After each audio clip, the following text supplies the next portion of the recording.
حضور اکرم صلی اللہ علیہ وسلم کو حضرت سعد بن معاذ رضی اللہ تعالیٰ عنہ سے اس قدر محبت تھی کہ ان کا زخم بہتا دیکھ کر انہیں اپنی گود میں لے لیا. واہ کیا قسمت ہے. اور حکم دیا کہ انہیں مسجد کے خیمے میں ٹھہرایا جائے تاکہ قریب سے ان کی دیکھ بھال کی جا سکے. بنو قریظہ کے یہودیوں نے غزوہ خندق میں مشرکین کا ساتھ دیا. حضور اکرم صلی اللہ علیہ وسلم نے سزا دینے کے لیے ان کا محاصرہ کیا تو انہوں نے حضرت سعد بن معاذ رضی اللہ تعالیٰ عنہ سے زمانہ جاہلیت کی پرانی دوستی پر بھروسہ کر کے انہی کو ثالث تجویز کیا. حضرت سعد رضی اللہ تعالیٰ عنہ زخمی حالت میں وہاں تشریف لائے اور فیصلہ فرمایا کہ ان کے مردوں کی گردن اڑا دی جائے اور عورتوں اور بچوں کو قیدی بنا لیا جائے. حضور صلی اللہ علیہ وسلم نے فرمایا کہ تم نے وہی فیصلہ کیا جو اللہ نے کیا ہے. اس فیصلے کے بعد خون پھر جاری ہو گیا اور مدینہ شریف پہنچ کر غزوہ خندق کے ایک ماہ بعد شہادت ہو گئی. اس موقع پر حضور صلی اللہ علیہ وسلم نے فرمایا سعد رضی اللہ تعالیٰ کے جنازے میں شرکت کے لیے آسمان سے 70,000 ایسے فرشتے اترے جو اس سے پہلے زمین پر کبھی نہیں اترے تھے. 70,000 فرشتے. یہ کیا موبائل، بے حیائی، بہو بیٹیاں اسلام کا نام لیتی ہیں، محبت کا نام لیتی ہیں، اللہ کی محبت کا، اور اسمارٹ فون کے اندر گناہوں میں گھسی ہوئی ہیں، وقت ضائع کر رہی ہیں. اچانک نظریں پڑ رہی ہیں نام محرم پر، ان کو برائی نہیں لگ رہا. اب تو ایک نیا سلسلہ شروع ہو گیا جی، وہ جناب آن لائن پڑھانے کا. جس ماں بہو بیٹی کو موبائل استعمال نہیں کرنا آتا، جن بچوں کو اتنے برس تک روکا ہوا تھا، آج جو ہے پڑھائی کو اتنا ضروری سمجھ دیا گیا کہ وہ اپنے بیوی کو سکھا رہے ہیں موبائل استعمال کرو. اور پھر آن لائن کے بعد کیا اشر ہوگا وہ اس کے لیے پھر بعد میں تعویذ لینے آنا. پھر بچے کو اتنا عرصہ موبائل سے دور رکھا، اب اس کو بھی سکھایا جا رہا ہے بچے کو. پڑھائی ضروری ہو گئی اور دین پر چلنا اور گناہوں سے بچنا کچھ سمجھ میں نہیں آ رہا. ہمارے بچے نعوذ باللہ کیا ہوں گے، ساری زندگی کورونا رہے گا، ساری زندگی اسکول کالج بند رہیں گے، ساری زمینیں اپنی بیچ دیں گے، اپنی بلڈنگیں بیچ دیں گے، 3 کمرے کے فلیٹ میں جا کر آن لائن سب کو پڑھاتے رہیں گے. مجھے 1-2 کا آیا فون، میں نے کہا بھائی ہمارے تو سمجھ میں نہیں آ رہا، زبردستی کوئی ہے نہیں، آپ کی مرضی ہے.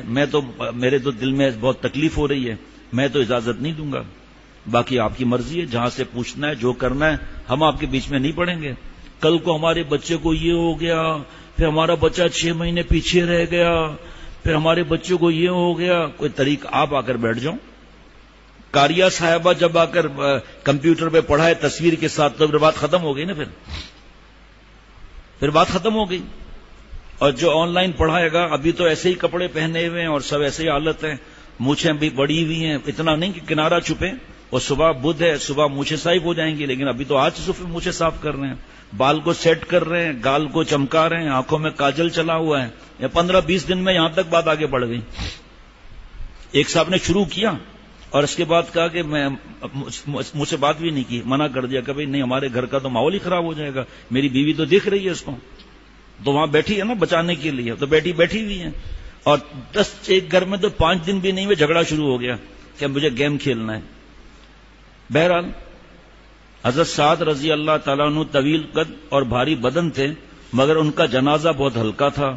لوگوں نے اس پر حیرت کا اظہار کیا تو حضور اکرم صلی اللہ علیہ وسلم نے فرمایا جنازہ فرشتوں نے اٹھا رکھا ہے. ان کی وفات کے بعد حضرت جبریل علیہ السلام نے آ کر عرض کیا یہ کون شخص ہے جن کے لیے آسمان کے دروازے کھول دیے گئے اور عرش جھوم اٹھا. حضور صلی اللہ علیہ وسلم عمر بھر موقع بموقع اپنے اس جان نثار کو یاد کرتے رہے. ایک موقع پر ریشم کا بہت ملائم کپڑا آیا، صحابہ رضوان اللہ علیہ مجمعین دیکھ کر حیرت کا اظہار کر رہے تھے. حضور صلی اللہ علیہ وسلم نے فرمایا کہ تم اس کپڑے پر تعجب کرتے ہو؟ سعد بن معاذ کے جنتی رومالوں میں سے ایک رومال بھی اس سے بہت زیادہ عمدہ اور نرم اور ملائم ہے. نرسری، کنڈر گارڈن، بچوں کے بگاڑ کی پہلی سیڑھی. ابھی روز ہی اس پر بیان ہوگا جو آن لائن پڑھائیاں شروع ہوئی ہیں جن کے گھر میں ٹیلی ویژن نہیں، لیپ ٹاپ نہیں، ٹیب نہیں، بڑے موبائل نہیں، گھر میں آنا شروع ہو گئے، اور آتے ہی تیسرے چوتھے دن گناہ بھی میں مبتلا ہونے لگے۔ پڑھائی کے بہانے 4 گھنٹے پڑھنا ہے، پھر موبائل دفتر میں جا کر نہیں دے آئے گی بیگم صاحبہ کہ سرتاج یہ رکھ لیں، اور میں گناہوں میں بچے گناہ میں نہ مبتلا ہو جائیں، مان نہیں رہے ہیں، ایسا نہیں ہوگا۔ ابھی جوش ہے نا، ابھی اپنا شوق پورا کرنا ہے، بیوی کی شوق پورا کرنا ہے، چلو اسی بہانے اتنا شیخ ہمارے سخت اور ہیں، چلو اسی بہانے اب تو آ ہی گیا، ہم تو منع کریں گے۔ جھکنا نہیں ہے، اللہ سے معافی نہیں مانگنی ہے، اللہ سے بھیک نہیں مانگنی ہے۔ اولاد کا بھی یہی معاملہ ہے، اپنے مرضی سے چلانا ہے بس، کہ بھئی ہمارے حساب سے چلے، نہیں ہے شریعت کے حساب سے چلے تو فائدہ ہوگا۔ ہماری کھوپڑی کے حساب سے چلیں گے مر جائیں گے، ہاں اللہ یہ کہ ہماری کھوپڑیاں صحیح ہو، پھر تو ہمارے مزاج جو ہوگا وہ شریعت کا مزاج ہوگا، ظاہری بات ہے انشاءاللہ تعالی۔ اب پھر روز نئی مصیبت بڑھی ہے، آن لائن بچے کو پڑھانا ہے، اب روز نئی چیزیں آ رہی ہیں، روز جن خواتین کو اور جن بچوں کو موبائل کا فون کرنا آنا، حضرت والا کے خادم ہیں، ان کے گھر میں کسی کے پاس خواتین کے پاس موبائل نہیں۔ پھر مشورہ ہوا کہ بھئی اتنے خواتین کو ایک موبائل دیں گے تاکہ وہ کہیں جانا ہو تو کوئی مسئلہ نہ ہو، ننیال جانا ہے وغیرہ مسئلہ نہ ہو، ٹھیک۔ اور جناب وہ جو حضرت کے سے تعلق والا وہ فون کر رہا ہے اپنے گھر میں، اور تو کوئی راستہ نہیں ہے کہ بھئی کوئی فون اٹھا لے۔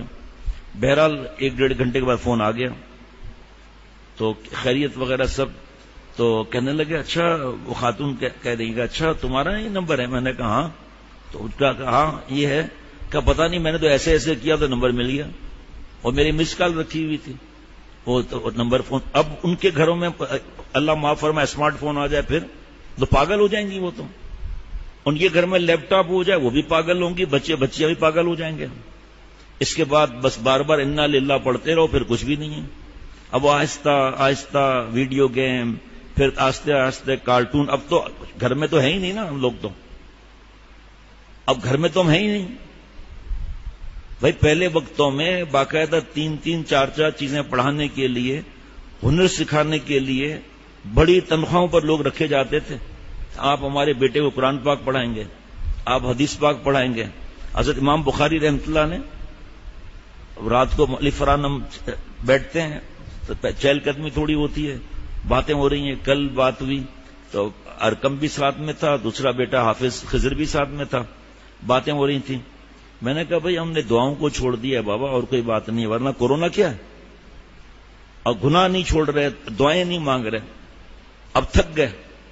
آپ 4 مہینے ہو گئے کورونا ختم نہیں ہو رہا ہے۔ حضرت یعقوب علیہ السلام نے 40 سال دعا کی ہے، بینائی تک چلی گئی، باقی بیٹوں کے لیے 20 سال دعا کی ہے۔ پھر میں نے کہا دیکھیں امام بخاری رحمۃ اللہ علیہ کا کوئی صدقہ جاریہ گن سکتا ہے بھائی؟ نابینا تھے، نابینا ہو گئے تھے، بینائی چلی گئی تھی، ماں کتنا روئی، اتنا ماں روئی کہ حضرت ابراہیم علیہ السلام کی زیارت ہوئی۔ فرمایا کہ اللہ تعالیٰ سے تم اتنا روئی ہو، اللہ نے سن لیا، تمہارے بچے کی آنکھیں آ گئیں۔ بے ساختہ منہ سے جملہ نکلا حضرت والا کے صدقے، بے ساختہ۔ میں نے کہا آنکھیں کیسی آئیں؟ کہ کروڑوں خربوں انسان کو آنکھیں اللہ نے عطا فرما دی۔ اصل آنکھ تو وہ ہے نا دین کی، جو یہ آنکھ کھلے وہ اصل آنکھ ہے۔ ایسی بینائی آئی، میں نے کہا بھئی میں اگر خربوں بھی کہہ رہا ہوں پکڑنا ہو جائے، خرب تو ابھی مسلمان ہیں، کفار بھی پڑھتے ہیں، ان کو تو چھوڑو آپ جب تک کلمہ نہ پڑھیں، لیکن امام بخاری رحمۃ اللہ علیہ سے اب تک جن کو سمجھ آئی بخاری شریف پڑھ کر تو آنکھیں ملی نا ان کو۔ آپ سوچو وقت کے جو بڑے تھے حاکم، کہا کہ آپ جو ہے وہ میرے گھر پر آئیں، محل میں آئیں اور میرے بیٹوں کو پڑھائیں، تو فرمایا کہ میں تو نہیں آؤں گا اس طرح، یہ تو سب پر حق ہے اس کا، تو اس طرح کسی گھروں پر ہم نہیں جاتے، آپ اپنے بیٹوں کو بھیج دیں۔ اور بدماش کو آگ لگ گئی،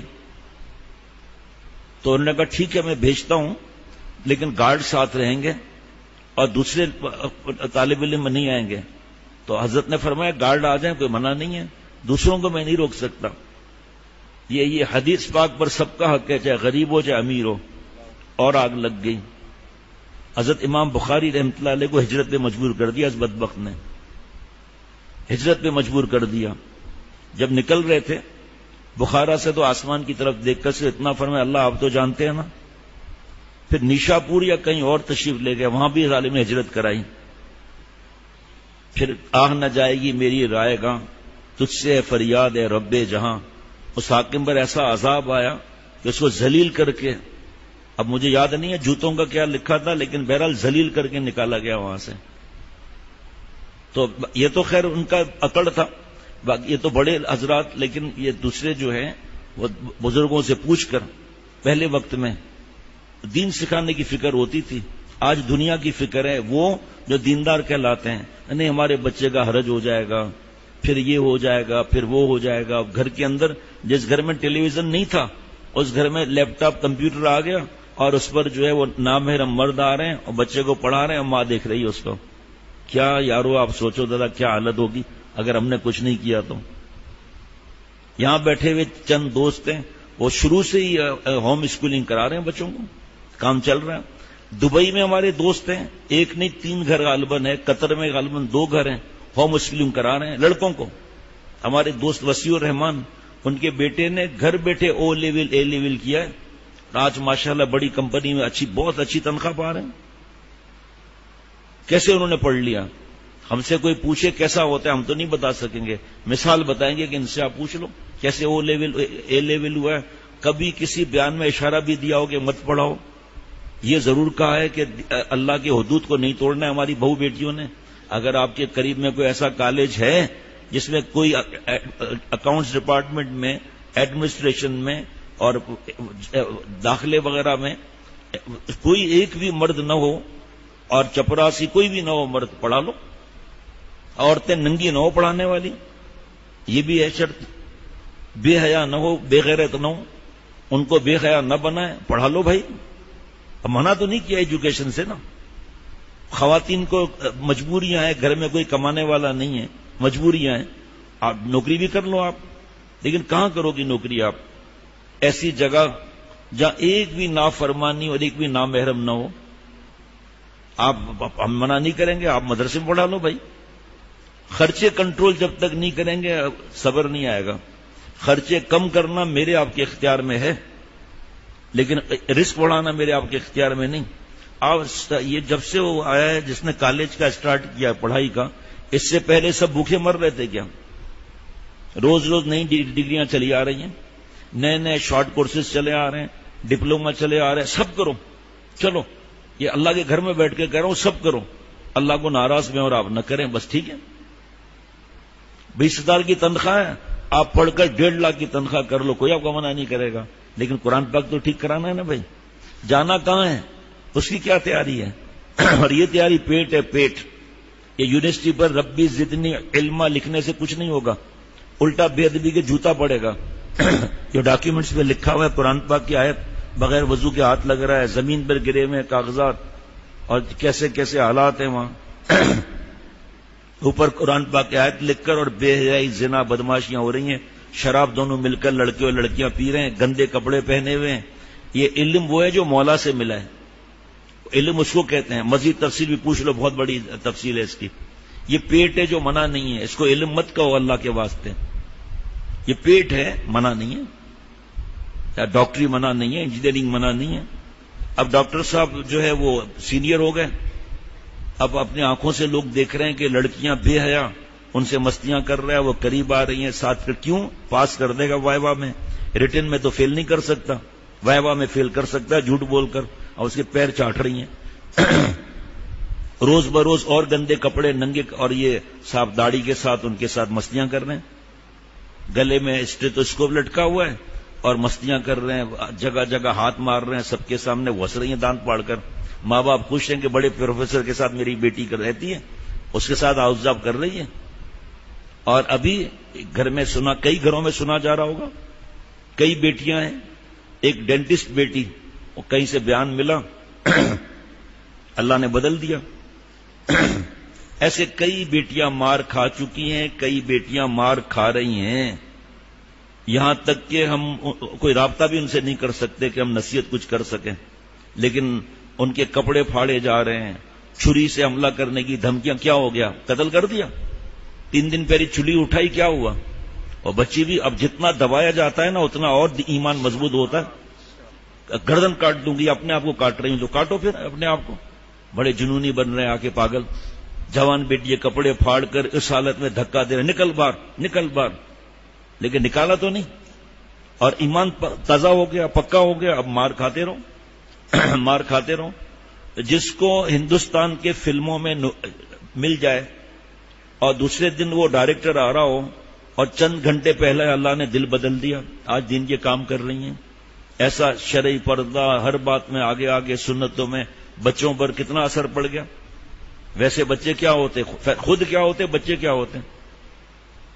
ڈینٹسٹ ڈاکٹر نہیں بن گئی، بڑی سختیاں ہوئی.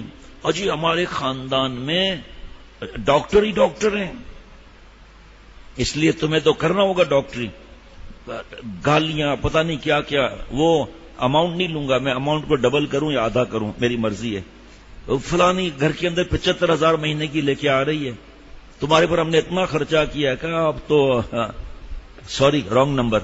حالانکہ وہ ڈینٹسٹ کی کلینک تھی، وہاں جاب کرتی تھی وہ. لیکن اب نہیں جاؤں گی، پیسہ آ رہا ہے، گھر میں بدنامی ہوگی تو شادی کون کرے گا. کہا وہ شادی کے لیے اللہ نے پیدا ہی نہیں کیا. آخر وہ کیونکہ رابطے میں تھی تو ہم نے کہا کہ ایک اور خاتون اسی طرح ڈاکٹر نہیں. اتنا مارا گیا اتنا مارا گیا. اس کے بعد دھوکہ دے کر ایک بدماش سے شادی کرا دی. یہ ماں باپ ہیں. پھر اب رابطہ نہیں ہے. اتنا ظلم کیا اس پر، اتنا ظلم کیا. بچے کے انتظار کرتے رہے. پھر جو ظلم شروع ہوا ہے کہ جاؤ پہلے پورا کرو اس کو. پھر وہ دھمکیاں، طلاق کی. پھر اس کو کلینک کرائی. پیسہ کون لے رہا ہے؟ شوہر. حیا کا جنازہ نکل گیا. تو اب جب مجھے پتا چلا اتنی مار دھاڑ وغیرہ، میں نے ان سے مفتی صاحب سے پوچھ کر میں نے ان سے پوچھا کہ بھئی کلینک کہاں ہے وغیرہ. بہرحال کلینک کا مالک آ گیا گھر پر اور والد سے کہا آپ کی بیٹی جو ہے اس کے ہاتھ میں اتنا شفا ہے، اب ہمارا تو نقصان ہو گیا ہے. تو انہوں نے کہا وہ تو نہیں بتائیں گے ہم کتنا کر رہے ہیں. بتائے وہ بھائی نہیں مان رہی، میں کیا کروں. کہا وہ کیا چاہتی کیا ہے وہ. کہا وہ آج کل شرعی پردہ کرتی ہے. کہا میں پردہ کرا دیتا ہوں. اس نے کہا اسسٹنٹ کا بھی انتظام کر لیتا ہوں. کہا پھر مرد حضرات کا آئے گا ہی کوئی مرد نہیں. اب وہ نئی پیشکش کی گئی، مار دھاڑ. وہ رابطہ کیا مفتی صاحبان سے پوچھ کر. پھر ان سے کہا کہ بھائی دیکھیں آپ مارداڑ برداشت نہیں کر سکو گے تو آپ شرعی پردے کے ساتھ، اور دور کتنا ہے، 5 منٹ کے فاصلے پر ہے، تو فتنے کا بھی ڈر نہیں. تو میں نے ان سے کہا کہ بھئی میں نے حضرت والا بھی حیات تھے، حضرت میر صاحب رحمۃ اللہ علیہ حیات تھے. مفتی صاحبان سے پوچھ کر ان کو سمجھایا. انہوں نے کہا میں ایک دفعہ گھر میں آ گئی ہوں نا، مجھے سب پتا ہے گھر کے باہر کیا ہوتے ہیں معاملہ، کیا عزتوں کا معاملہ ہوتا ہے. میں اب نہیں نکلنے کی. ہوتے ہوتے آج والد صاحب اپنے بیٹیوں سے ایک نہیں، اپنے بیٹیوں سے دعائیں کرا رہے ہیں.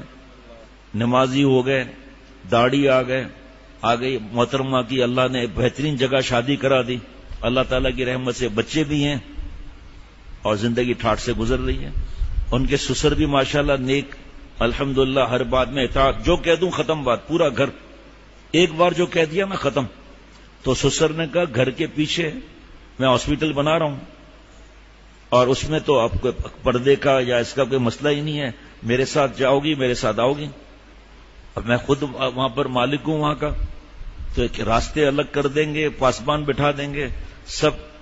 تو لیکن بات یہ ہے کہ جیسے شیخ کے ویسے میرے پاس بات آئی. میں نے کہا پنچایت کیا ہے بھائی، گھر میں رہنے دوں، بچوں پر محنت کرنے دوں، ان کی تربیت کرے، دین پھیلائے. کہ ٹھیک ہے ختم. یہ ہوتا ہے اطاعت، یہ ہوتی ہے اصلاح. یہاں تو اگر فائدے میں بیان بھی کیا جائے نا تو اور ضد آ جاتی ہے. ایجوکیشن کے حوالے سے بتا رہا تھا، اتنا پریشان نہ ہو جائیں کہ اللہ کا قانون ہم توڑ دیں.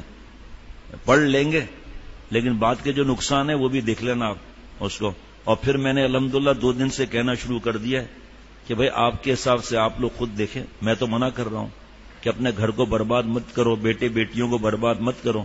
اور جو بھی پڑھائے گا تصویر آئے گی مردوں کی تو عورتیں دیکھیں گی، عورتیں آئیں گی تو مرد دیکھیں گے. چلو عورتیں نہ بھی آئیں مرد تو آئیں گے نا، تو ہماری بہو بیٹی کیسے دیکھے گی اس کو. اس کی بہت اللہ فکر دے. موبائلیں خریدی جا رہی ہیں دھڑا دھڑ، اینڈرائڈ یا پتہ نہیں وہ کیا ہوتے ہیں، وہ پہلے تو نہیں آ رہا تھا بہانے سے، اب شیخ کیا کریں، شیخ بچیوں کو اگر کچھ بھی نہیں پڑھائیں تو شیخ پھر آپ کی مرضی ہے، آپ کیا کر سکتے ہیں. جس کا تعلق مضبوط ہوگا اللہ تعالیٰ سے، اس کی نظر اللہ پر رہے گی کہ خیر شر سب اللہ تعالیٰ کے ہاتھ میں ہے. اللہ تعالیٰ بچوں کی قسمت بنائیں گے. الحمدللہ 12 سے 15 لوگوں نے منع کر دیا مجھ سے پوچھے بغیر ہی کہ ہم اپنے بچوں کو نہیں پڑھائیں گے. بھائی یہ کب تک رہے گا ایسے حالات؟ اگر کوئی کہے کہ اب یہ اللہ معاف فرمائے ان کی کھوپڑیاں ہی ایسی ہیں کہ جی یہ تو رہے گا ابھی 100 سال تک، تو ٹھیک ہے 100 سال تک رہے گا تو پھر تو ویسے ہی حالات دوسرے ہو جائیں گے، پھر سب اسکول بک جائیں گے. کیونکہ اتنا بڑا ضرورت کیا ہے بلڈنگ کی، اتنے بڑی زمین کی ضرورت کیا ہے، کیوں ہے؟ وہاں لوگ فیکٹریاں لگا لیں گے اپنی، یہ ضرورت نہیں ہے نا. پھر 2-3 کمرے ہی کافی ہیں. جو اس وقت جو حالات ہوں گے پھر تو نوکریوں کے بھی حالات کیا ہوں گے، پھر مہنگائی کے حالات کیا ہوں گے، پھر باہر سے جو چیزیں آتی ہیں فیکٹریوں کے کیا حالات ہوں گے. اور بیٹھ کے پاگلوں کی طرح 100 سال کی پلاننگ بناتے رہو. ہم نے اپنے اولاد کو برباد نہیں کرنا ہے، ہم نہیں دیں گے اپنے اولاد کو VCR اور یہ کیا آن لائن کے لیے. ہاں اگر کوئی ایسا طریقہ ہے تو پھر کوئی بیٹھے مرد حضرات، لیکن اگر یا محترمہ کو سمجھ ہے پہلے سے ہی اور تقویٰ سے رہتی ہے اور تصویروں کا مسئلہ نہیں ہے، چلو وہ دیکھ لو آپ، ورنہ خدا کے بیٹھ جاؤ. دھندے خود ہوتے رہیں گے، خود بخود پیسے اوپر سے آتے رہیں گے. پیڑوں میں لگے ہوئے ہوں گے، اوپر سے پیڑ سے ایسے کھینچیں گے پیڑ کو، جیسے گاؤں میں بارش ختم ہو جاتی تھی اب نہائیں کیسے. تو درخت کے نیچے ہم کھڑے ہوتے تھے اور 2-3 ساتھی درخت کو ہلا دیتے، ایسا ٹھنڈا ٹھنڈا پانی گرتا تھا کہ پوچھو مت. تو ہو سکتا ہے آپ اوپر سے کوئی پیڑوں میں سے ڈالر وغیرہ گریں گے. اب وہ ہمیں نہیں پتا بھائی اس چیز کا، تو خواب میں تو ہم بھی دیکھتے رہتے ہیں. آج بھی پتا چلا نیچے پلنگ کے آدمی گرا ہوا ہے، وہ بڑے مال مشین چل رہا تھا، کمپریسر بن رہا تھا، پتہ نہیں کیا ہو رہا تھا، پتا چلا نیچے کلٹی ہیں کمپریسر کے ساتھ. بھائی صاحب آنکھ کھلی تو کمپریسر نہیں تھا. اس لیے اتنی بڑی پلاننگ کر کے اپنے بچوں کو برباد کرنا، ان کے ہاتھوں میں یہ چیز ہے، آٹومیٹک ان کے ہاتھوں میں آ جائے گا. کون اپنے دفتروں کو اور کاروبار کو چھوڑ کر بیٹھا رہے گا؟ ویسے ہی حالات ایسے ہیں، نوکریوں کو اوپر سے کون گھر میں بیٹھا رہے گا؟ اتنا کیا محترمہ اپنے پر نفس پہ بھروسہ کر لے گی جو یہ چیزیں کہ میں دیکھ لوں گی، اور پھر جو اولاد کا رونا اور ضد کرنا، چیخیں خود بخود سب چیزیں شروع ہو جائیں گی. اللہ بچائے. مقصد حیات کیا ہے؟ ہمارے ویب سائٹ پہ لے لیں کہ مقصد حیات کتاب کیا نام ہے. حضرت والا شیخ العرب والعجم عارف باللہ حضرت مولانا شاکر محمد اختر صاحب رحمۃ اللہ علیہ، جن کا غلام، جن کے قدموں کی خاک، اور دار فانی میں بالطف زندگی، 2 واس پڑھ لیں، زندگی کا مقصد سمجھ میں آ جائے گا. اس مقصد کو لے کر چلیں.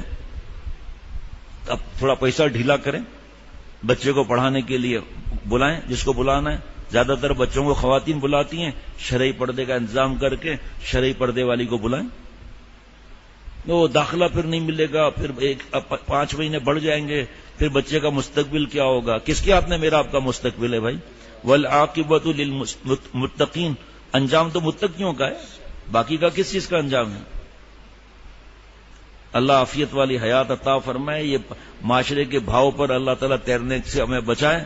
اللہ تعالیٰ سنت کے بھاؤ پر، شریعت کے بھاؤ پر تیرنے کی توفیق عطا فرمائے.